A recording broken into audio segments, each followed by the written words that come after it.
We are in the Surprise Stare booth here. We're with Sebastian. He is the designer of On the Cards. This is a style game that's very near and dear to my heart because it's a trick-taking game, but an interesting sort of modern twist on the idea of trick-taking and classic card games. If you can see the cards on the table, they're pretty recognizable. Yes. But we have another deck of cards here that does something really interesting that interacts with what is a traditional deck of cards. What can you tell us about On the Cards here, Sebastian? Well, what I did to create On the Cards was essentially take most traditional card games which I could get my hands on, plus a few which I invented as well, and then split the rules out into the various card types in order to allow you to shuffle the cards together and get a sort of workable and interesting card game each time. So, for example, here we have the deal card, which allows you to deal 8, but other cards there, say deal 5, draw up to 5 each hand, take all the diamonds out of the deck, take all the low cards out of the deck, and things like that, in order to provide variety there. The aim cards are things such as taking lots of tricks, avoid taking particular cards, emptying your hands. So again, you know which games they come from, but you can combine them in different ways. With the card play cards, then you can either choose to play at the card one we have there is Uno style, so following the rank on the suits, but also you've got things such as playing multiple cards of the same rank and playing drag hands and things like that. The more traditional follow the suits of the first card led. And finally, you've got how to take tricks, and that's where you've got huge amounts of variation, because in addition to the standard whist styles, you just everyone plays one, and the best card wins. You have this things such as President, you keep needing to play better cards, and if you've got 3 in a row, then you win, and you must stay under a particular total value and things like that. So it's a huge variety which you can get in there.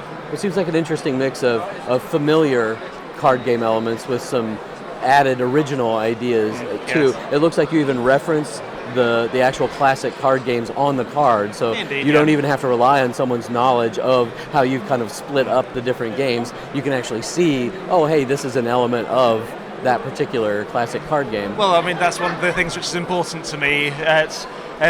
You want to make sure that it's very easy for people to understand. If you can reference the familiar to allow people to do so, then it just makes it a lot easier for people to play.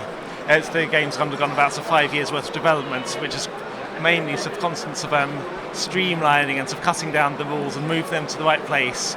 First of all, to try to get all the card games to be interesting and stuff. And I must tell you, when it started off, there were some hugely broken combinations, but also to make it as easy to understand and fit together as possible, because otherwise you wouldn't be able to have the richness and variety which I think that people actually deserve to have in order to actually if they're trying to play this sort of thing.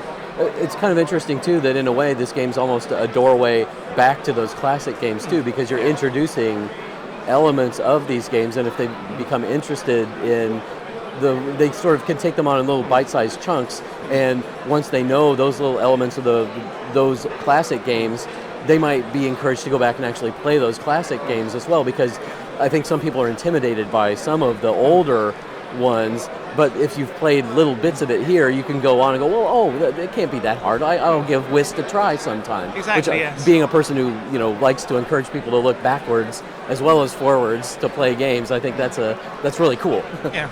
That's where the idea of the game actually started from originally. It's a friend of mine, where we play cards in Oxford, is very into traditional cards, and actually runs an online website in which he discovers card games from around the world. So he's come along with a Finnish game, or a Nepalese game, and things like that. And he started seeing awful lots of similarities between the various games. And I was thinking that there's quite a lot of things which you can, common threads which you can see, and can you actually just separate these threads somehow, and in such a way that you could just weave them back together and get entirely new tapestries. And tell us the website so people know. It's called pagat.com. Oh, great. That's a wonderful resource. I use it all the time doing research. I couldn't recommend it highly enough. It's a fantastic resource. Yeah, and so he was one of the people who once he knew that I was doing this, kept coming along with even more weird and obscure card games, and so he knew I'd be interested in to see what sort of elements I could take into this game. Good person to have behind you if you need some help, yes. for sure. Now, is it possible to say typical game with this game in terms of length of play because of all the variations? Well, I should actually explain how it's usually played. Okay. I mean, the variants which we recommend in the rules, and sort of the variant which I usually play when doing it, is that we basically just shuffle each of the decks of cards, and that gives a random game. We play a hand of that game, and then whoever's won the most points or lost the fewest points takes one of the cards as a victory point face down. And then you've got a whole new game to play, and so you just play a round of that one. Whoever wins that one sort of takes the card as a victory point again, and again another game. And so you can just tailor the length of game which you play to the number of points which you win. Oh, nice. So we suggest up to 4 victory points, but as that gives us kind of about half an hour of play. But if you really like it, then you want to have an entire evening worth of it, then the sky's the limit, really. I mean, in addition, if you also become really into it, then there are these optional twist cards which allow you to take some of the slightly more obscure things which couldn't fit into the standard pattern, such as the partnership play, bidding to see who gets the highest points, swapping cards around and things like that. I mean, they're not at all vital for the actual play, but they do allow a deeper, richer experience. Or if you have a particular variant where you think this game is absolutely perfect, but it just needs such and such an element in order to allow you to optimise the cards, and you can take these swapping cards right. and add it to it. I mean, likewise, there's also some kind of make your own cards, which allows you to even better the missing rule which your family always plays with, and which you just can't believe that's missed out. Now, this is available now. It's available now. Is it going to be available in shops, through distribution channels, through Surprise Stare's website? How can people get copies of it? It's certainly available through Surprise Stare's website, which is www.surprisestare.com. I think that's right, isn't it? So I'll be correct, so I'm sure if it isn't. Yes.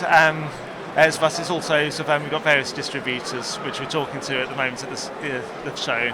So, but I think the safest bet is just to go to the website and order directly. Okay. I know it's for certain it's there, and I'm not quite certain exactly which distributors have taken it on. Not being actually dealing with the financial side particularly myself. Well, I really appreciate you taking time to talk about this game, and it's been a pleasure. Best of luck here at Essen. I hope to see more games from you. Maybe there's other. It's certainly the well of history for this kind of game is certainly deep, and it's one that I think you could go back to if you wanted very easily for future games. Yes. It's one of those things. I mean, one of my the sad things about this game is that I haven't been able to include all the rummy variants and things like that because they fundamentally didn't really work with these ordinary style trick-taking games. In trick-taking games, you typically need to have the number of cards in your hand going down in order to reach a sensible conclusion, and trying to fit the rummy rules into that tended to result in people making far too few melds before the game ended, so it was rather unsatisfactory. So I have this dream that at some stage maybe there's going to be a second version which actually deals with. It sounds like there's a sequel in the works there sometime somewhere. You can hope, yes. And in the meantime, there's this one here which should keep people going for a little bit. Well, Sebastian, thanks so much for your time, and best of luck here at Essen. Thank you.